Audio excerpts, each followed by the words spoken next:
Huge surprise. Westworld kills everybody again. Yeah. Who could have seen that coming? They could just put it in the commercials. Like, oh, come on over and possibly die. Maybe you won't, but maybe you will.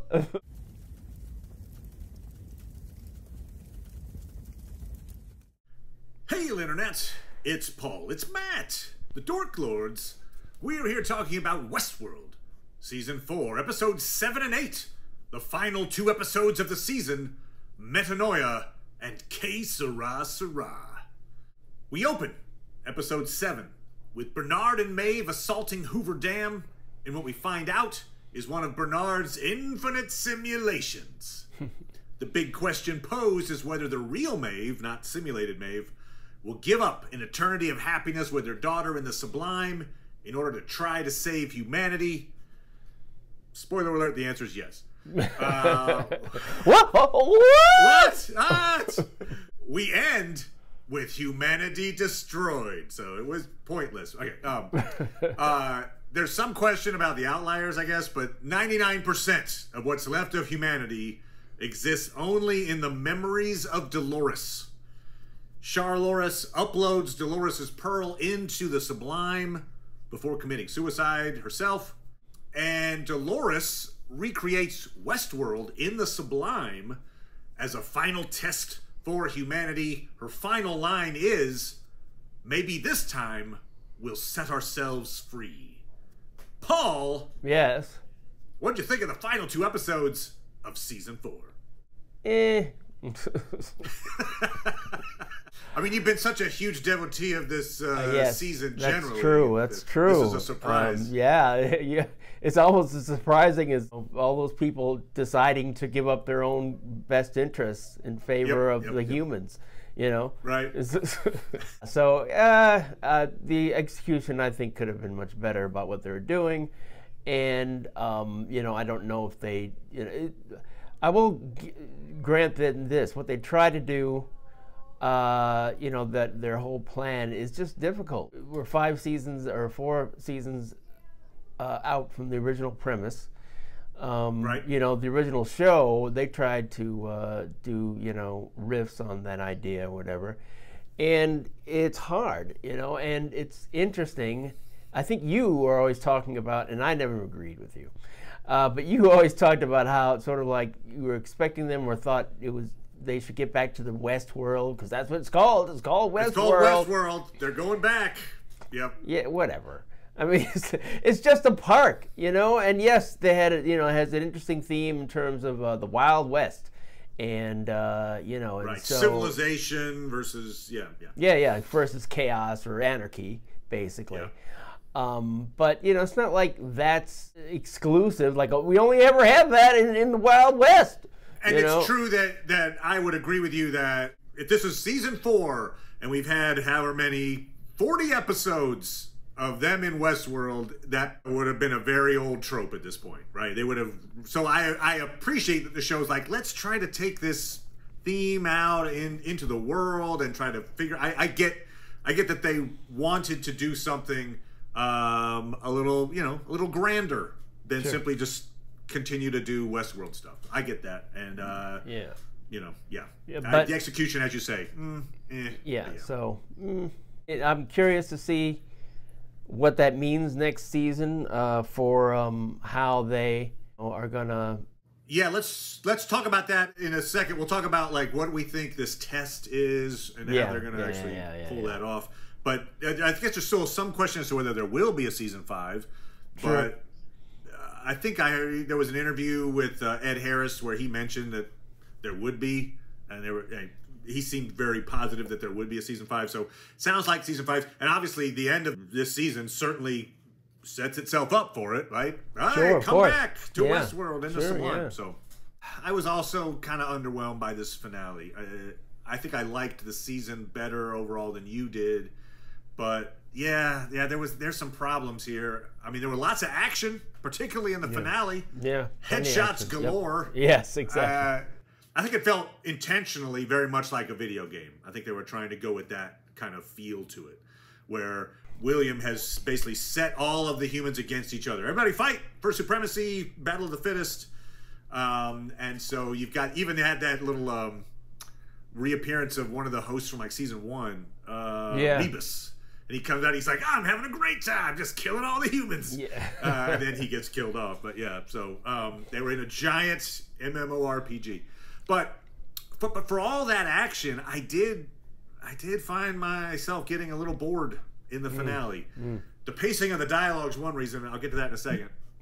But for the number of meaningful deaths, I didn't really care. You know, like Maeve, Bernard, Charlotte, William, Stubbs, Caleb. It's interesting Clementine. how many people base, you know, how much they like a show on whether or not people died.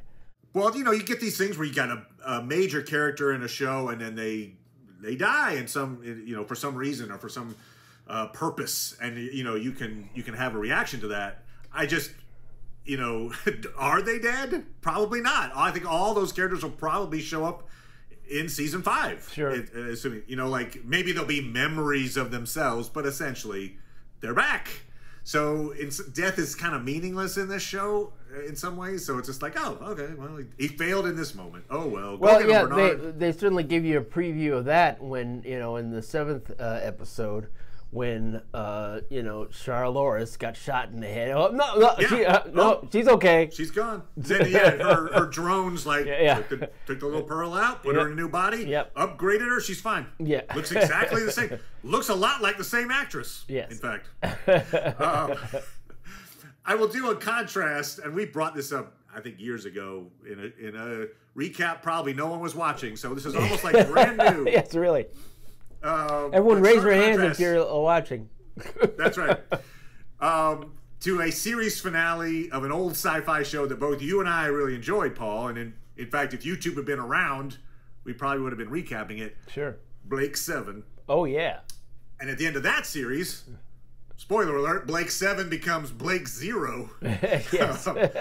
With the morally ambiguous character Avon dying in the final blackout. Yep. I personally was devastated for like a week. And I was hoping against hope that there'd be this surprise reveal the following Sunday, like, psych, it was a simulation. They're in the sublime or whatever.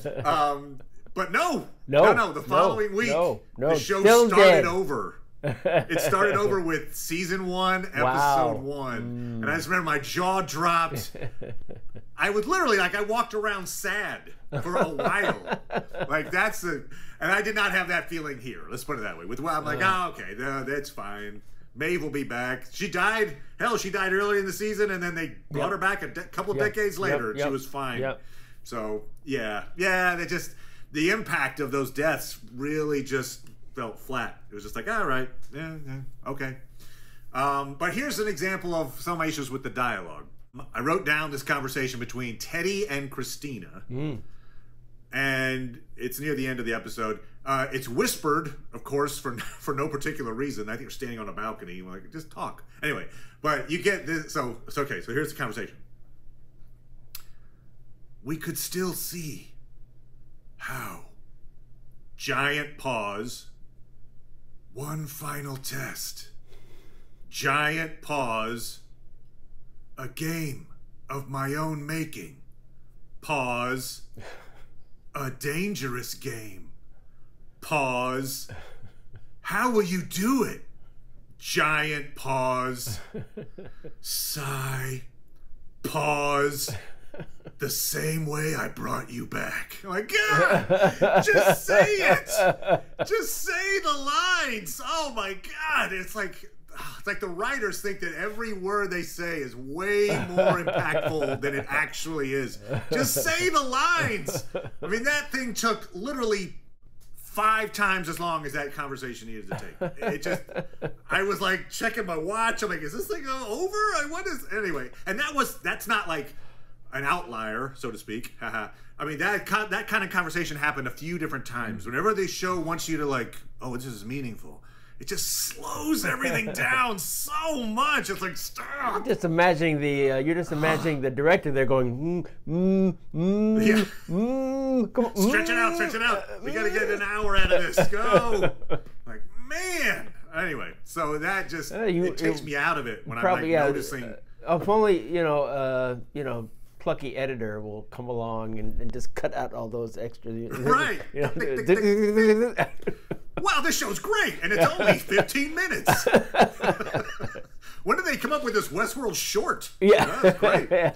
Also, I think we were supposed to be surprised at the Teddy reveal. Like, hey, you're not real, but that was way too telegraphed. If that's the case, I mean, it's the only thing that made sense there. As soon as like, oh, I made my friend, but not my boyfriend. Oh, wait, no, I did. Right. Oh, yeah. Oh, the guy who was really, really, really important to me for so long is the one guy I didn't recreate. Okay, that makes sense. Yeah. So at the end of episode 7, when he tells her, like, this place is real, but you aren't. Pause. No, anyway. But I immediately was like, oh, okay, he's not real. But then they had a whole episode to like go, is he? He's not. Like, yeah, okay, we knew that. Right, really? And Teddy is just, the Teddy in her head is really patient. But it's sort of like all those times she's like, wait a minute, whoa, what are you doing? Maybe I should leave. Like, well. I did like, I'll tell you something I liked, Paul. Oh, go ahead, because I had more that I disliked. So go ahead. I like seeing William kind of fully embrace the black hat role. I appreciated that. Like, he just basically, everybody fight each other. Like, he's basically like, civilization's a lie. Just survival of the fittest. Let's go. I guess. I mean, to me, I would criticize that whole thread where it's sort of like, I mean, is what he going through that sort of dementia that, all those other robots were infected with, after talking to these outliers? They never really explained that either, by the way. They kept that. I think it's an unfortunate reduction of William as a character. As a human, is like, no, whatever is going on, I'm just going to destroy it. That's all. I just destroy everything. That's me. Yay. And no one asked him this question. Like, oh, yeah, everything should just go. Like, who's going to take over after everybody's dead? The cockroaches? I was like, what are you imagining is going to happen after everybody's dead? Sheesh. I was a little confused that, so he turns the tower on to, like, make the humans fight each other. Okay, fine. Yes. And the hosts just seemed very willing to join in. That was the kind of part where I was like, the hosts aren't being forced to fight. But like Rebus and Clementine, for instance, are examples of like hosts are like, oh, okay, fine. I mean, I think we're supposed to say like, oh, well, they're so much like a human that they don't need any other incentive than, hey, everyone else is fighting. Let's just start killing. Anyway, so it seemed like it was like an extinction event, not just for humans, but also for hosts, perhaps. Yeah. They keep liking that sort of aspect. Like in the movie that the show is based on, it's the Yul Brynner, who's really William, but he's in black or whatever. So it's essentially that robot killing everybody, and you got to stop it. So, it feels like, oh, they just have to come back to that paradigm where it's like some guy in black with a hat has to kill everybody at the end of it. And, it's like every year it seems to happen. And as you were saying, like, all these humans who were really, I guess, controlled by flies in their heads. But they were like, oh, let's go to the park after that last massacre. Yay! Right. It's like, no follow-up questions. It's like, but everybody will probably, I mean, people who watch these movies and these shows probably will take that on. It's like that'll change culture and society where, oh, no, there's a disaster. Let's go back next year. Because it not only happens in Westworld, but it happens in Jurassic Park too. So, it's like, of course, written by Michael Crichton, of course. Guy. So, he's trying to change the world to just, right. Cut down on the, inspections you have to do in these places because people just will go anyway and die. No need for OSHA. Yeah. Huge surprise. Westworld kills everybody again. Yeah. Who could have seen that coming? They could just put it in the commercials. Like, oh, come on over and possibly die. Maybe you won't, but maybe you will. Probably will, frankly. Probably. Yeah, come on in to die. On that note a bit, I didn't really care for Charloris's heroic turn. Like, they did this thing of like, she was the chaotic, evil, big boss for 7+ episodes. Yep. And then they kind of just retconned her into like, all right, she's against William, so she must be good for like 20 minutes. Well, and like, she's humanity's last hope. And like, I'm not really rooting for her. You know, in fact, I was thinking for this show, for the very bleak outlook the show tends to have, if this had been the last episode of the series, just let William win. I don't know. Like, okay. All right, humanity died. Okay. Credits, you know. Well, you can tell what they thought of her plan, because all it amounted to was like, let's ascend into better robots that look less like humans. That's all. Right. That's the plan. We've evolved. I thought her plan earlier in the season was, I don't want to, she said something like, I'm not going to be confined by our bodies. So I thought it was more like, hey, I'm going to put us into a version of the Sublime. She didn't have the key yet, which I guess was one of the conflicts and was, but it's like, hey, once we get to this, we can just be in the Sublime and then live forever. It'd be great. But no, it seemed like her plan actually was, I want to just put ourselves into really tall, armless bipeds, which is completely different from humans. And then that'll be awesome. There you go. Completely, Okay. Is that really an improvement? Have you noticed there's no hair, you know? Not really much in the way of a face either, you know? The flaws of humanity are like, hey, they can die quickly, and there can be jerks. But like having arms isn't really one of the problems. Like you could probably keep the arms. That'd probably be a thing you might want. No, you know, maybe that's the key to not being a jerk. You know, it's like, that's right. Could you get that for me? Because I don't have any arms. I don't have any arms. Could you? You know, this world is so much nicer when you have to ask. Yeah, well, that's there great. You go. Yeah. Let me get this for you with my chin. Oh, thank you. We've hammered this show a bit, but I don't know. It didn't live up to the greatness that this show maybe promised us early on in its season 1, perhaps.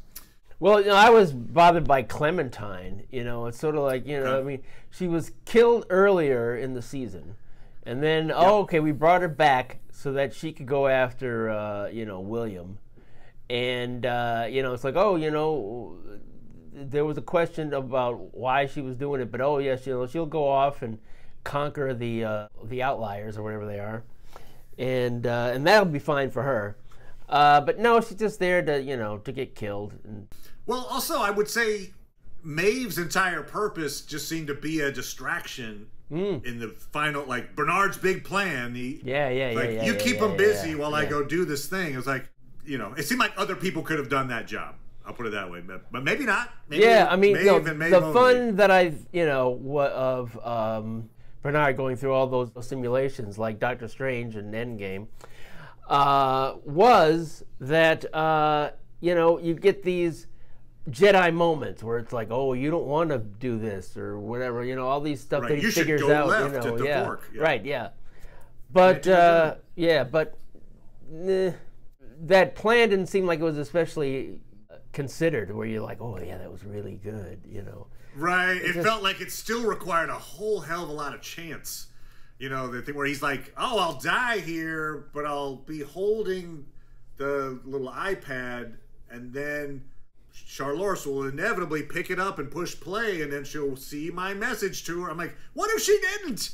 I mean, like, why would she? She might not bother. Maybe that was in one of the simulations. Like, exactly. Make sure I hold it with like a screensaver.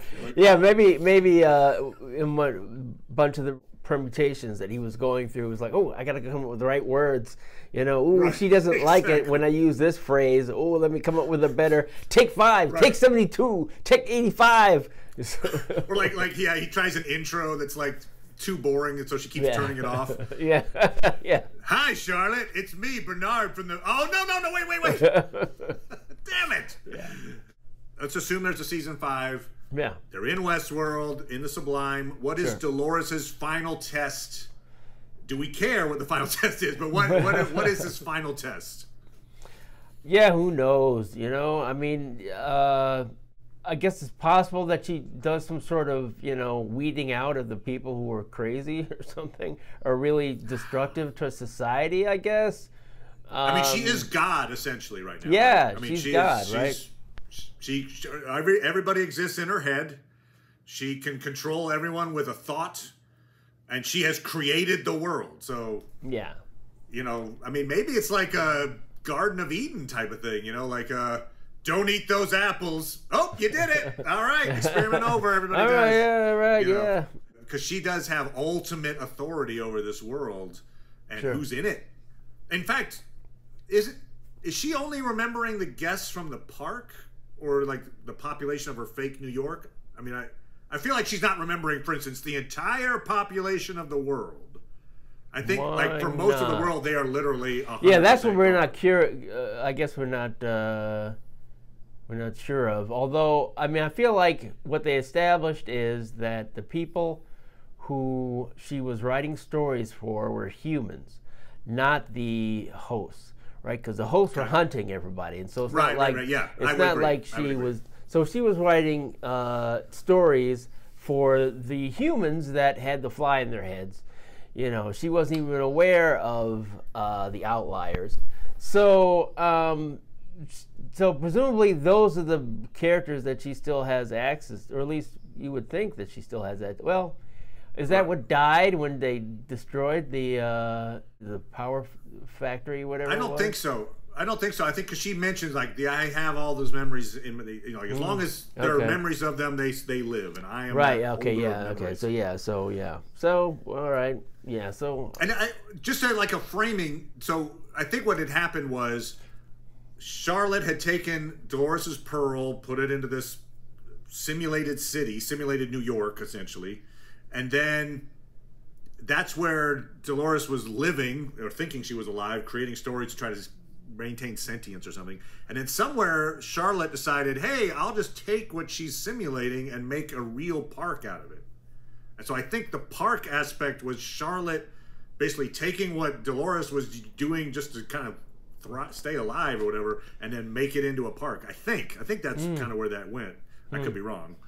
Yeah, I don't know. I mean, to me, it makes me curious where it's like, okay, if you take, because I would guess in this final season that they still won't know how to take a human's mind and put it into a robot. I'm going to guess by the end of this.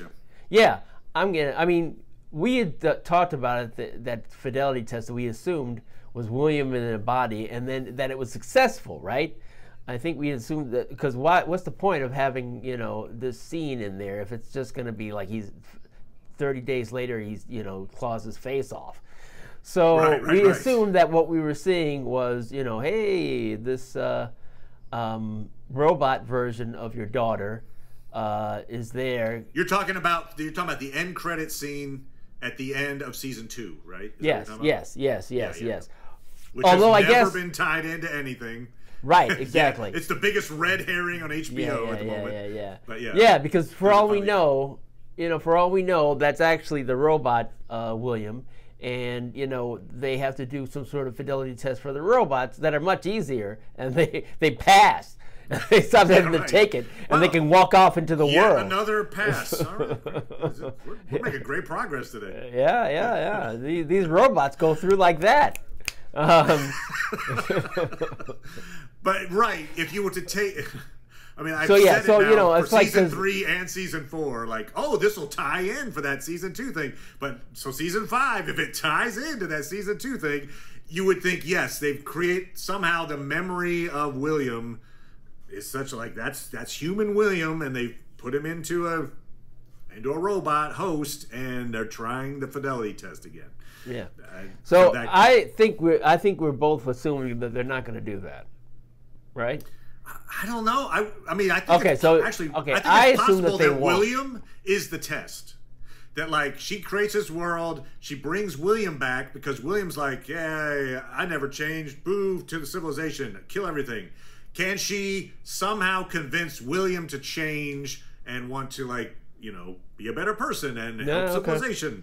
And if he can do it, then I don't know what that means. What's the reward? Like, okay, you get to live in this park forever. I don't know what the You know, like, what's the downside? Let's say she has a test. William stays William. Does she just like, I'll just turn everything off then? I guess is what everything, or just him?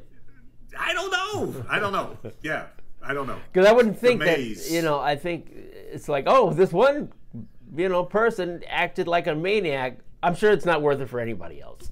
It's like you know, he's obviously the best of them. Test. I'm like, so it's, you know, if you let everybody take that test, that's a bunch of tests. I'm just thinking they're trying to confine it down to like, oh, this is really important. I don't know. Anyway, if you out there have an idea for what you think the test is going to be in season 5, let us know. Thank you as always, Paul. Appreciate it, good sir. And we'll talk to everybody next time. Bye.